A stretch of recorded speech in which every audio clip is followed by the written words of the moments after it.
Well, welcome. I'm here not that long and already introducing the speakers at the colloquia. It's a very good development, I think. We have Tjarda Boekholt here. He is visiting me to talk about the chaotic nature of things. And together with Douglas Hackey, he has been working on that for the last few years. And Tjarda will explain the difference between accuracy and precision in his embodied simulations. Tjarda? Yes, thank you. First of all, thank you, Simon, for inviting me here, and thank you, CITA, for inviting Simon. Yeah, we've been working this week on Nbody simulations and chaos and other things, and I will tell you a bit about that. First of all, here on the first slide, you might recognize him. It's Pythagoras himself, and he's thinking about a Pythagorean problem. And actually, that's quite a familiar three-body problem. I'll also give the solution to the problem later. So yeah, we will talk about embodied simulations, chaos, reversibility, and numerical errors, and all that kinds of things. But first things first. Of course, we're all familiar with the gravitational embodied problem. You basically have n bodies. They each have a mass, position, velocity, and the question is, what are their future and past trajectories? Now, we can solve this for a few limited cases. For example, here, the two-body problem on the left. You have the familiar conic sections. Lagrange found a solution for the three-body problem and the familiar Lagrange points. Much more recently, actually, they discovered a figure-8 orbit, which they first discovered numerically using a computer. And about a decade later, it was also shown theoretically that this is a periodic and stable solution. And actually, this idea of finding periodic solutions using a computer has been done by other research teams as well.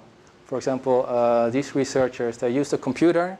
Basically, what you do is you look in phase space, and you have some kind of algorithm to go from one state to a more stable state, and so you can find increasingly stable solutions. And so they found here for the three-body problem different kind of system with fancy names like butterfly and bumblebee, yin-yang, and the moth. Are all these trajectories closed? Yes, these are all periodic solutions, and I think also even stable, if I remember correctly. Yes. Are these people mathematicians or physicists? I don't know. I don't know these guys. Well, they found them using like a brute force method on a computer. So I don't know if they analyzed also mathematically. So maybe they're physicists. And even I think there was a team from China who found even thousands of more solutions. And so I think this is a very interesting topic, and would also be very interesting to see if you can find similar periodic solutions for n is 4, n is 5, and see how high you can get. And after finding them using a computer, you can study them analytically or mathematically and see what you can say about their stability. But of course, for most systems, they're not periodic. Here I show quite a familiar example of a binary single scattering, and they encounter each other in the middle, and you have some kind of what they call a resonant interaction until that dissolves into a single and a binary going this way. And of course, as you can kind of intuitively see, you can't write this down on pencil and paper. So what we do instead is we do numerical integrations. Here I show the simplest integrator, order integration. That's not what I use. But just for illustration purposes, the advantage is that, okay, we can now sample positions and velocities in time. But the disadvantage is that we also include a lot of errors. We have a delta t, a finite time step size, a discretization error. And we also have round-off errors. And so the question is, what are the effects of those errors on the solutions that we get? As another illustration, I show you here a 16-body problem. And I show 3 solutions to the same initial condition, but obtained using 3 different codes. And so you see the white stars, the red stars, and the green stars. And around this time, you have 3 completely different solutions. Although if you look at them by eye, you might see, oh, they're all kind of reasonable simulations of star clusters. So there's 3 things you can do now. You can pick your favorite color, study that one in detail, and then publish it. Or you can look at all 3 as sort of like statistical ensemble and study that. Or you can take a step back. That's what Simon, Douglas, and I are doing, and see what's going on with these perturbations and errors and these different solutions. Are they reliable at all? So one way to sort of compare different solutions with each other and see how they diverge in time is to measure the phase-space distance, which was defined, I think, already by Miller in 1964 for the first time. Basically, what you do is you look at A star, its position in solution 1, and its position in solution 2. It might be slightly different. And you do the same with its velocity. And you basically, what you do is you calculate the distance in phase space. And you sum it up for all the stars. How do you something with different units? Yes, that's a good question. So in his study, he uses so-called Nbody units where position and velocities are similar magnitude. Of course, in general, you need to do some kind of normalization. You don't even have to. Just add them up. Or you just add them up, yeah. Even if they're wrong. Yes. So if your two solutions are very similar, very close, this value will be very small. If you have two completely different solutions, this value will be very large. And so the question is, how does this quantity evolve in time? Now, Miller studied small star clusters. And this the log separation in time, a log linear plot, and it's approximately exponential. These are two slightly different initial conditions. These spikes are a bit confusing, but they are related to binary formation, so eccentric binaries. So if in one solution you're slightly ahead in the other solution, you have a temporary sort of large deviation which restores after the barycenter passage. Now this exponential growth you also have in the solar system. This is a plot by Sussman and Wisdom, where you have first an exponential growth at this rate, and then you have a transition to another rate. So there are one of the people who show that the solar system is also chaotic, yes? These are not direct Nbody simulations. No, these are. No, it is. They are? These is, yeah. These it's directly Nbody. Oh, I thought it was the secular. No, it's actually direct. Okay, these are direct Nbody. Okay, yes. They use the digital order, and the SCAR did the same. Last SCAR did the same. Last card. But the machine they did this on is now in the Smithsonian. Special Yes. purpose-built computer, but Jerry Sussman was it. Okay, yes, yes. So yes, there's exponential instability in the solar system as well. I also made my own plot for Halley's Comet. Here I take into account Halley's Comet. In this black curve, I take into account all the planets.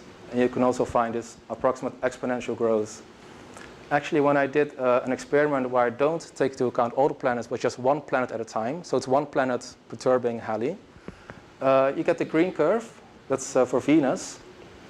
Then you get the sort of orange curve here, which is for Jupiter. And quite surprising, we found that actually the black curve first traces the green curve, and then the yellow curve. So it looks like for the next about 2,000–3,000 years, it's actually close encounters with Venus that are more important in perturbing Halley's Comet. And Jupiter takes over later. So this delta you're creating by comparing two or multiple simulations? Yes. So is this a case where you're comparing multiple codes or just slightly different initial conditions? Or? Yeah, in this case, what I do, I've perturbed the initial condition of Halley's Comet a little bit. Then I integrate both initial conditions, and both very precise. So it's, you could say, the physical rate of divergence. And it's not comparing two codes in this case. The thing is that you can compare many different kinds of perturbations, numerical, physical, different codes, different precisions. So yeah, that's a good question. In this case, it's physical. All right, so we have this exponential divergence in different kinds of Nbody systems. How does that affect our modeling of these kind of systems? Well, here I show two quotes. One is by Miller in 1964, who says, "Errors in calculations of Nbody systems grow exponentially and may therefore invalidate the results." So we can't trust them, basically. However, Goodman, Heggie, Hutt, 1993, they say, "It has long been an article of faith in the community that statistical results of such computations are nevertheless reliable. However, this is still an assumption that we have today. There's no proof or evidence that this is indeed the case. And this is one of the main research questions that Simon and I and Douglas are looking at in more detail. Can we trust the results for Nbody simulations? Now, before I tell you how we do it, I want to define different kinds of solutions to the Nbody problem.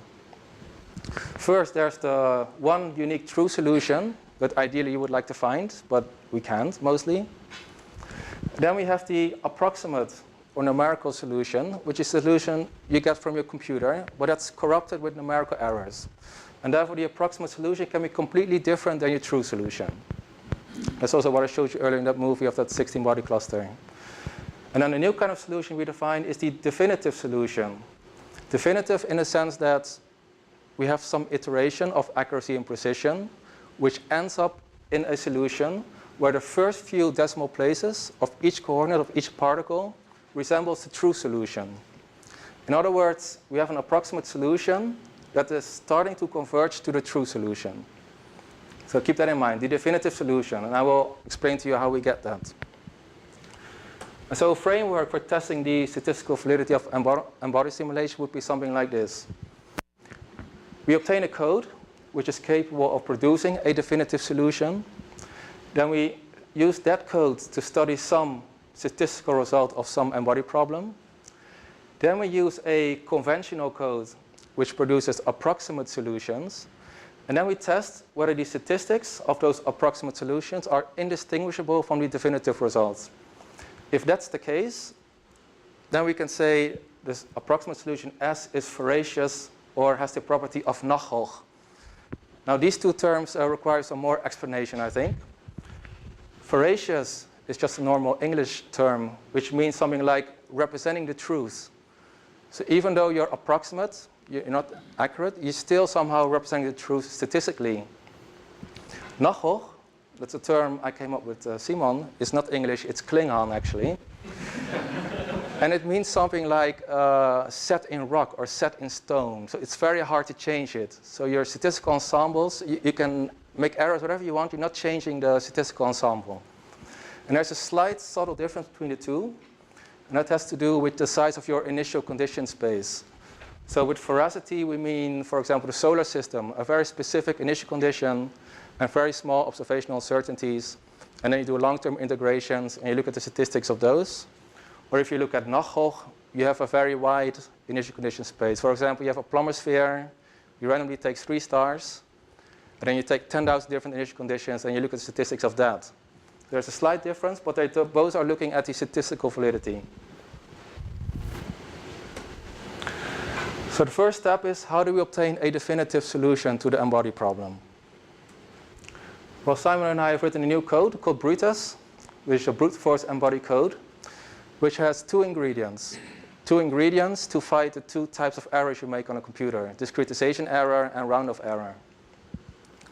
Now, round-off error you can very easily fight using arbitrary precision libraries, which are libraries which allow you to define how many digits do I want to use on my computer for my calculations. You don't have to use single precision, double precision. You can just go up to thousands, 100,000 to millions of digits, as much as you want. You're just limited by the memory on your computer. The discretization error I fight using a second-order leapfrog integrator in combination with the bullish tour method. So basically what you do is you do a time step, and then you go back and you do twice half the time step, or fourth, a quarter, and so on, until you're converged to below some tolerance. And you can speed up this process by using extrapolation to 0 time step. And so what I do is the following. I take some kind of initial condition. I define a bullish tour tolerance, let's say 10 to the minus 6, and a certain number of bits, say 64, and I do the whole simulation and I get a certain solution. Then I go back to the initial condition. I increase the number of bits, say to 80, and I do the simulation again, and I get this solution. If I compare these two, for example, by measuring the phase space distance in time, you'll find that you'll probably get a very different solution. Now, if I keep increasing the number of bits, what you will find at some point is that the solution will start to converge. The first few decimal places won't change anymore as a function of increasing number of bits. And then I say you have converged out the round-off error in this solution. However, if you go back and we start to decrease the tolerance, you'll find that this solution will probably be different again than this solution. So what you need to do is decrease the tolerance, increase the number of bits, until you have converged out both types of error and then you get the definitive solution. In our way of defining things, we say that this iteration of basically make your time step smaller is increasing the accuracy. Because in principle, if you make your time step smaller, you should approach the true solution. However, on the computer, you also have round-off error, so you also need to increase your precision. So with increasing accuracy and increasing precision, in principle, you should be able to reach the definitive solution. So just a question about Yes. that. When you decide something's definitive, right? Because you could ask for more and more digits to make it definitive. How do you decide how many digits you want to keep? Is there some prescription for that?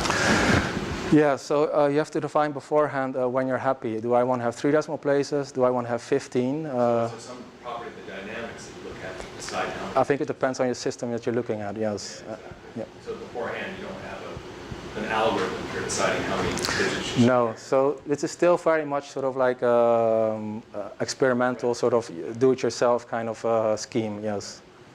But it would be very interesting to see how you could automatize this or speed up this thing to get this solution as fast as possible to the tolerance you want. Trying to get the definition down.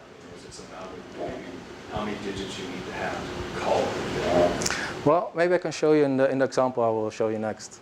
So we're going to apply this scheme to solve the Pythagorean three-body problem.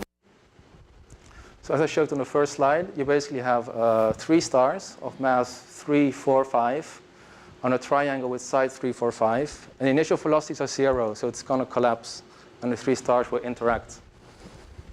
And so what I do is I solve this problem with a certain accuracy and precision. Then I solve the exact same problem, but with a slightly higher accuracy and slightly higher precision. And then I measure delta as a function of time. And then, for example, you get this yellow curve here. They rapidly diverge from each other. And at this point, the 2 solutions, the difference is about the size of the system. You have 2 completely different solutions. And that's why this function saturates here. Now, I increase my accuracy and precision again. And then I get this orange curve here, which diverges slightly later.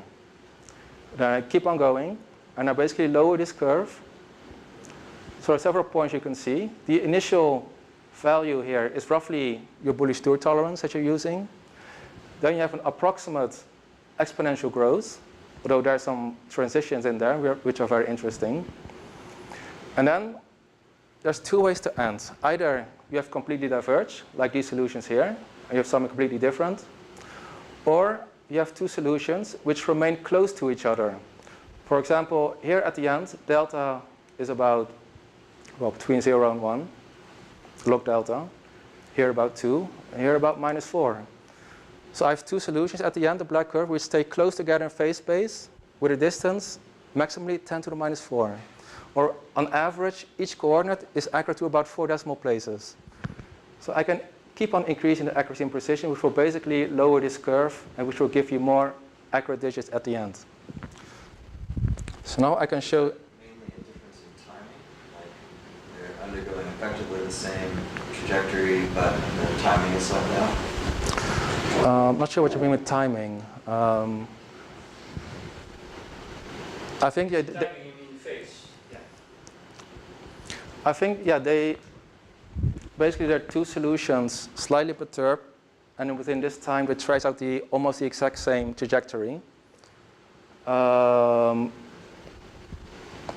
they still diverge due to the chaos in the system, but with a certain magnitude, such that at the end they're still close together.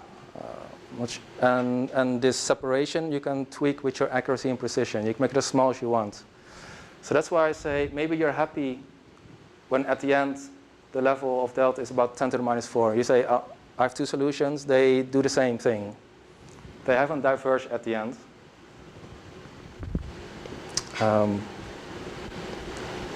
Yeah. So now I can show the definitive solution to the 3-body problem, the Pythagorean problem. I'm sure most of you are actually quite familiar with the solution probably. If not, you might guess which one it is.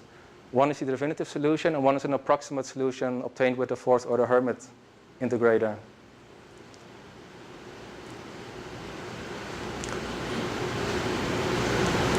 So the black one is going to have its final encounter now. And you can see that the red solution is still very much going on. It will dissolve soon now, producing a different binary and a different escaper. So the black solution was the converged solution. So the thing is now, we now know which one is the right one. That's the main thing. Now let's do a more challenging problem, time reversibility in Nbody simulations. We know that Newton's equations are, theoretically they should be time reversible.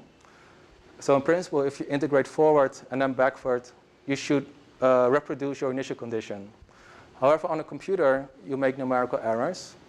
And usually these errors are irreversible. So if you go forward and then backward, it's very hard to reproduce your initial condition. So this is a nice test for Brittas. So what we do, if we take a chaotic Nbody problem, again the Pythagorean problem, we take the normal initial condition and a perturbed one, and we integrate both forwards in time, and they should exponentially diverge.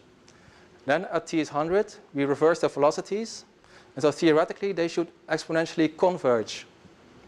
However, due to irreversible numerical errors, what you'll probably see is that they will start to converge, and then at some point they will diverge again from each other because they forgot where they came from. So let's do this experiment, and we get the following result. This is the forward integration until t is 100. What you first see is some kind of slow phase of growth, but then here the exponential kicks in. And the error grows by, or the perturbation grows by about 9 orders of magnitude. Until here, at this point, your system dissolves and becomes unbound, and so it becomes regular again. At this point, I reverse the velocities, or I reverse time, whatever you wish. And they start to approach each other again, the same on the binary. And here the exponential convergence starts. However, for the least accurate and precise solution, you get this blue curve. And you see this inflection point. And at this point, the numerical errors take over, and the two solutions diverge again very much actually into two very different kind of solutions. Now I crank up the accuracy and precision. So the blue curve was for tolerance of 10 to the minus 8, and I vary by 4 orders of magnitude, 10 to the minus 12, 16, all the way up to 10 to the minus 24. A number of bits from 72 to 80, all the way up to 136, which is a bit more than quadruple precision. And what you find is this inflection point is delayed to later and later time until you have a solution, the black curve, where the final numerical error is smaller than your initial physical perturbation. And that's when we say we have a solution which is reversible in a definitive sense. So with increasing accuracy and precision, you get a solution which becomes increasingly time reversible, even for a very chaotic problem like the Pythagorean problem. This is using your leapfrog with the row short? Yes, yeah.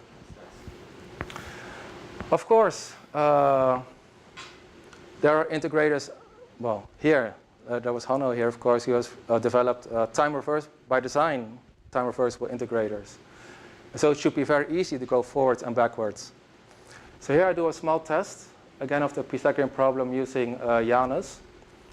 For different time step sizes, each color is a different time step size. And you see that all these curves are perfectly time reversible, as they should be by design. However, if you look at the shape of the curve, and you compare it to the solution I got before, they're quite different. So apparently you can be time reversible, but not accurate and precise. And so you could wonder, one discussion point could be, what's better? To have an integrator which is not time reversible, but you can make it more accurate and precise so it becomes more time reversible? Or should I start with an integrator which is time reversible, but not accurate and precise, but I crank up the accuracy and precision until it also will probably lead to the definitive solution. So there's two different ways to look at Nbody integrators. Okay, so I've shown you the tool. I've shown you some illustrations of how it works. Let's now do an experiment to test the reliability of Nbody simulations. And this is again the video I showed you before, which illustrates what kind of experiment we will do. We take an initial condition of a three-body problem. We solve it with Brittas, all the way up to the definitive solution. And we solve it with some conventional integrator, let's say a fourth-order Hermite. And we do an experiment like this. where the triple system dissolve, and then we look at the final binary properties, the final escape velocity of the single star, and the lifetime of the interaction. And if we do this 10,000 times for 10,000 different initial conditions, we can look at the statistics. So here I sum it up again what I just said. We take 10,000 random initial conditions of 3 stars taken from a plomosphere, which we then rescale to set the total energy. Then we integrate it until you have a binary escaper configuration, or some case it takes so long that we just say we cut it off and we throw you away, but it's just a negligible fraction. We do it with a Hermit integrator, we do it with Brittas, and then we look at the statistical distributions of the final properties. And then we get something like this. Here I show you on the x-axis the lifetime of the triple interaction obtained with Brittas, and the y-axis the lifetime as obtained by Hermit. And you can see several things. First of all, for very short lifetimes, you don't have a lot of time to make errors, so they agree pretty well. They're on the diagonal. However, if you look at longer times, this diagonal goes on all the way up to here. So with a Hermit, you can get accurate solutions, even for very long lifetimes. And then if you look, for example, here, if Brittas says, hey, the lifetime should be about 100, Hermit can give you anything from about, let's say, 10 all the way up to 160. You can be anywhere in phase space, basically. And by eye, if you look at the scatter, it looks kind of symmetric around the diagonal. Now you can do the same thing for the binary properties. On the left, I show the semi-major axis of the final binary as obtained by Brittas and obtained by Hermit. And here I show the final eccentricity of the binary, again by Brittas and by Hermit. And again, you can see this diagonal, this very sharp diagonal, and the white scatter around it. So the first thing we can look at is what's the fraction of dots or simulations or solutions which are on the diagonal, and what's the fraction which are scattered around it. That's what I show here. The 4 curves are 4 slightly different initial conditions. For example, black is equal mass initially virialized. Blue is equal mass initially cold, so it's collapsing. And these two have a mass spectrum. So you can see here what's the number of the fraction of solutions on the diagonal as a function of the Hermit time step parameter. So if you calculate very roughly, there are no solutions on the diagonal. You only have inaccurate solutions. Then you decrease the time step parameter of Hermit. You're going to do your best, and you get more accurate solutions. But it doesn't go all the way up to 1. It saturates. At some point, you're taking such small time steps that round of error will take over and will prevent you from reaching the converged solution. So on average, you get about 50%. 50% of your solutions are accurate, 50% are inaccurate, which is also consistent with literature, like studies by Mauri Valtonen et al. Next, we can look at the statistical distributions themselves. We can do a simple KS test between the distribution given by Hermit and the solution given by Brittas. Here I show you the dissolution times. Here I show you the binary semi-major axis. I show you the p-value you get from the KS test, again as a function of the Hermit time step parameter. And so if the p-value you get from your KS test is smaller than your significance level, let's say 5%, which is this line, then you would reject the hypothesis that they are drawn from the same distribution. And indeed, if you calculate very sloppy, you can get different distributions. You get a statistical bias. However, if you do your best, times the parameter 10 to the -3, you can see Nachoch. The Hermit and the Brittas statistical distributions are statistically indistinguishable. So I already reached my conclusions here. And in colors, I showed you some of the vocabulary I use, which I hope you now understand. Conventional embodied simulations are approximate and or irreversible, but nevertheless, we tend to trust them. We demonstrated that with increasing accuracy and precision, the numerical solution S starts to converge to a specific solution which becomes increasingly time reversible. So now we have a new method called Brittas, where you can take any Nbody problem and you can get the definitive solution. And using those definitive solutions, we can test the assumption that Nbody simulations are statistically reliable. So terms as veracious and nachog. And I've shown that in the first experiment, chaotic triple systems seem to obey nachog. And it's a question for the theorists and the mathematicians to investigate why. Thank you.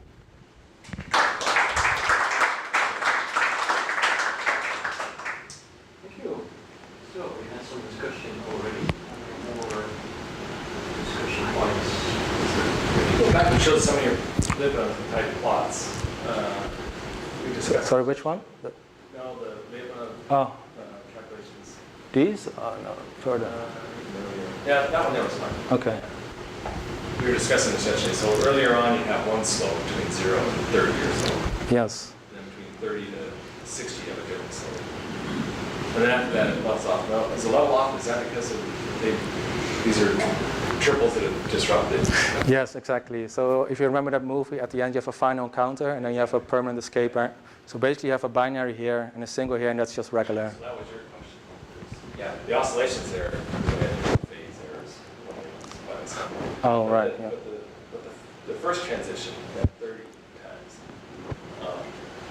like in some cases you swapped, well, we started as a triple, but you must have had two or closer than the third one. Is that right? Yeah.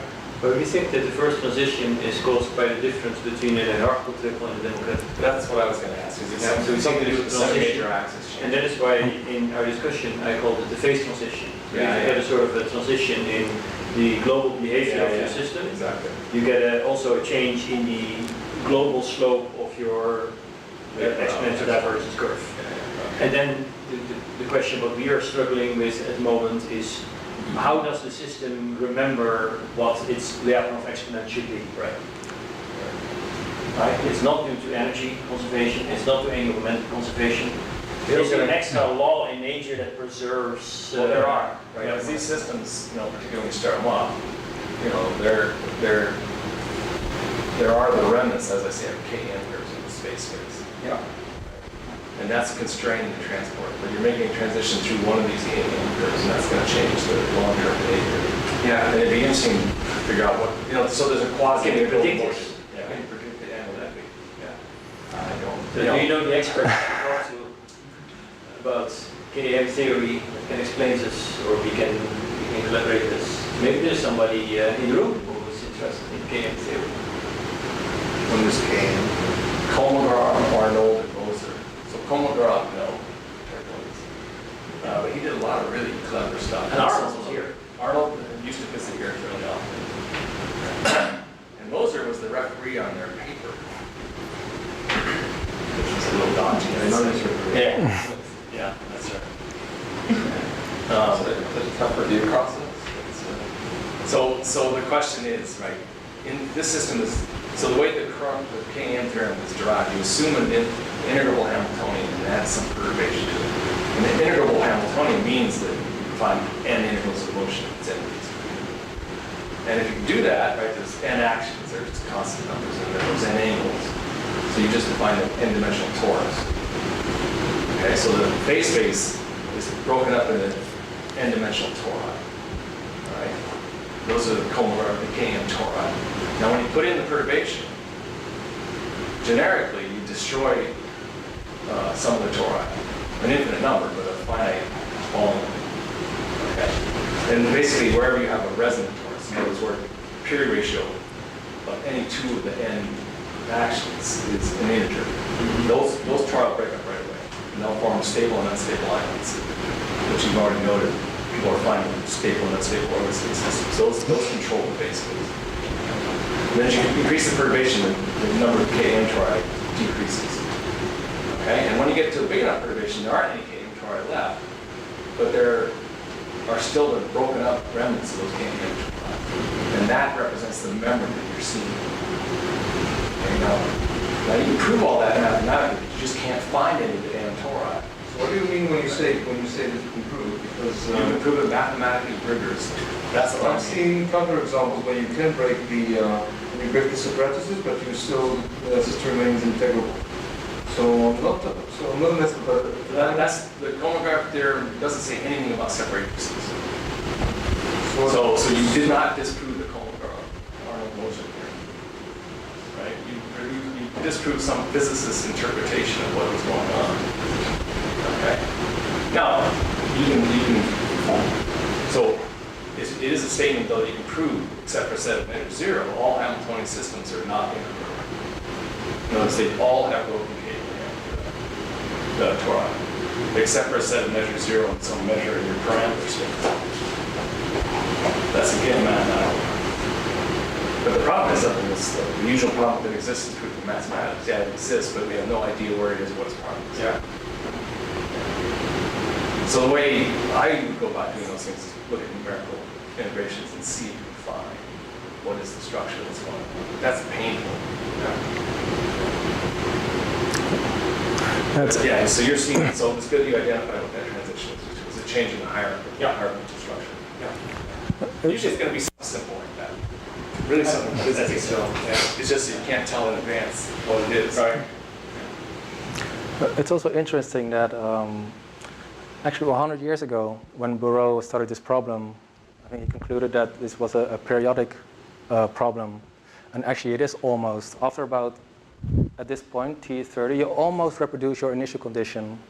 Again, this triangle was slightly different. Right. And it's very striking that if you have a slightly different initial condition here, you get a very different subsequent evolution. Right. So you talk a lot about the errors evolved from Rabbah and errors from your time discrimination, how finally resolved at a time. But I don't quite get a sense of how important it is to have a reversible, formally reversible integrator. Yeah, so Leapfrog is reversible with constant time steps, but if you're changing the time steps, that's no longer true. yeah, so if you use constant time steps, it's a symplectic integrator. However, since I'm tackling chaotic problems like the Pythagorean problem, where you have very close encounters between all the three objects, and you want to maintain your accuracy, you want to use adaptive time steps, and then you break the symplecticity and time reversibility and everything. The reason to do this reversibility test is to show you sort of the power of Brittas. Is that even though fundamentally the integrator or the method I'm using is irreversible, not symplectic, if you just use brute force, increasing the accuracy and precision, it will become symplectic and time reversible in a sense. Because if you use a tolerance of 10 to the minus 24, I preserve my energy also to 10 to the minus 24. So it's... So is it not important to have your integrator be formally time reversible? No, not at all. Not for my cases, no. You can be very sloppy in the integrator. Well, leapfrog is formally very sloppy. Yeah. It depends on the problem you want to investigate. Do you want to know the exact positions of velocities in time? Or are you more interested in the long-term secular evolution of the orbit, for example?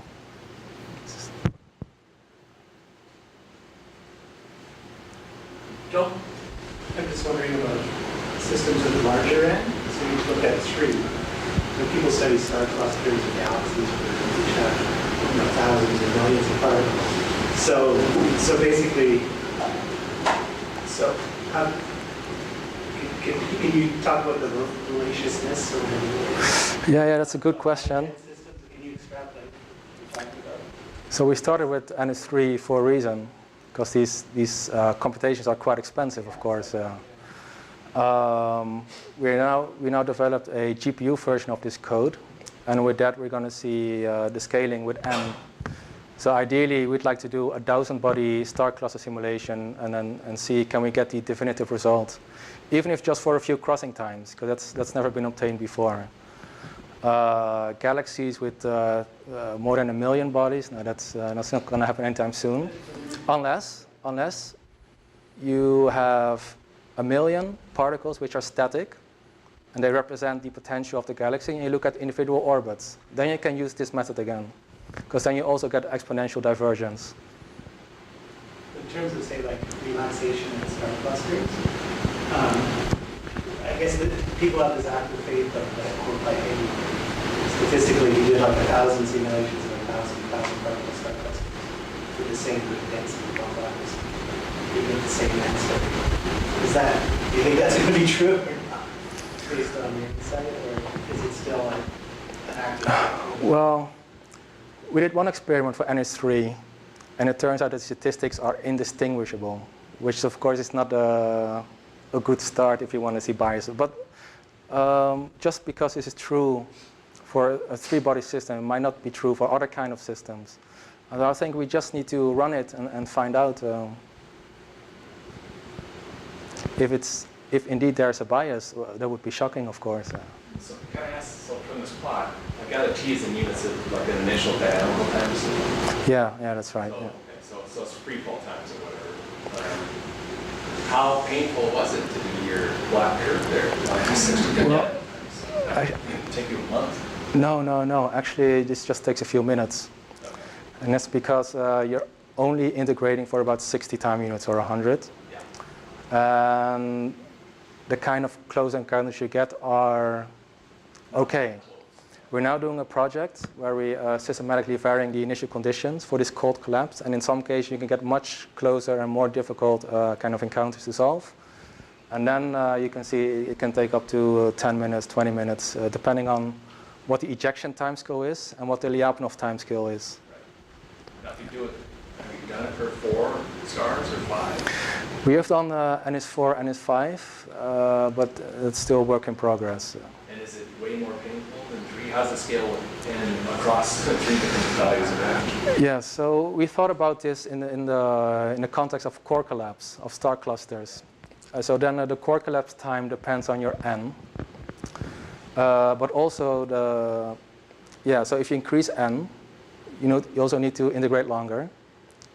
And with the exponential growth of your errors, you just need to have a lot more precision. So in the end, the scaling with n is exponential for these kind of simulations. And so that's very, very tough. But just remember what you get, the definitive result. I think that answers your question, John.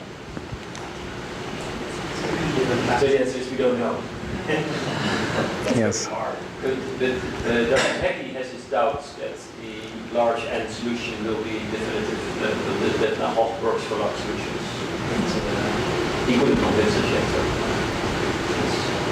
You had a question still? Yeah, part of it was answered. I had a smaller basic question about your Aveiro problem. Did you find often that like the binary and the escaper would be the same pair? And, like it was hard to follow 2 colors and 6 objects at the same time. Yes. That would have a different slope on this graph, right? Yeah, like I feel perhaps like the red and the orange would show that they could have been completely different. But Can we talk about here? So red and the orange. Oh, here. This? No. No, so like if you run different integrators. because you had 3 different masses. If you labeled, if you had 3 different masses, you labeled it. Was it the same mass, 2 mass particles in the binary in all the integrators? Well, typically what you get is that if you have 2 solutions which are wildly diverged, and you have equal mass particles, you basically get 1/3 chance of ejecting one of these 3. Okay. If you have a mass spectrum, in both cases you eject most often the lightest object. Okay. That seems to be that's sort of consistent. My question was like whether or not statistically it would. Yeah, no, all the statistics are the same. It's very boring.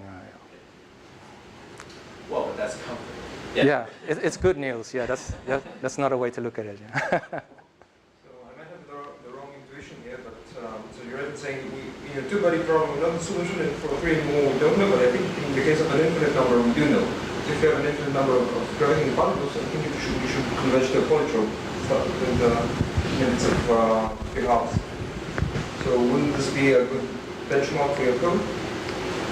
Well, that's a very interesting problem indeed. It's like where you have, say you want to sample a plumber sphere with n particles, and then you increase n to as much as you can.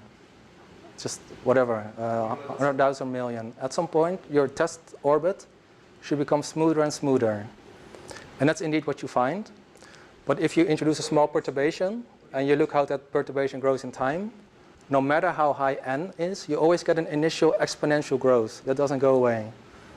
And that's still something I want to understand better.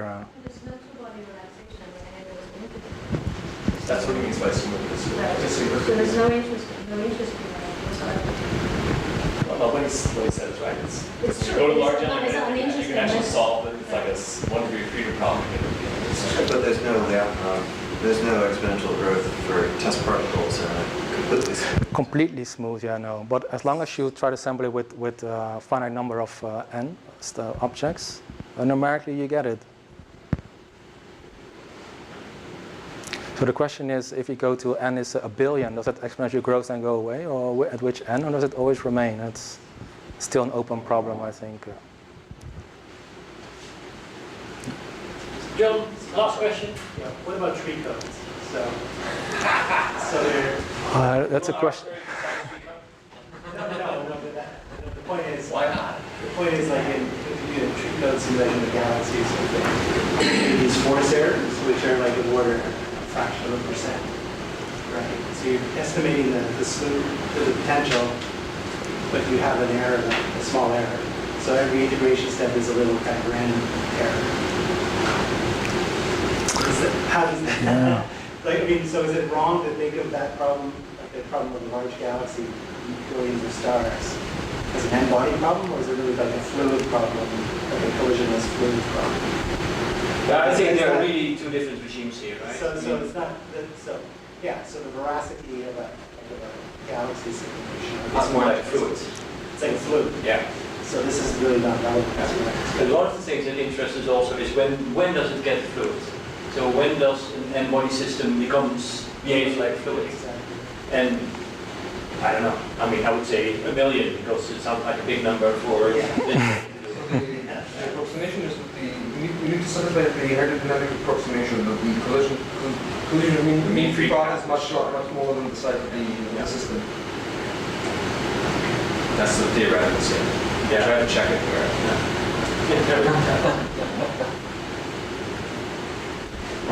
Okay, well, thanks, Tjarda, again.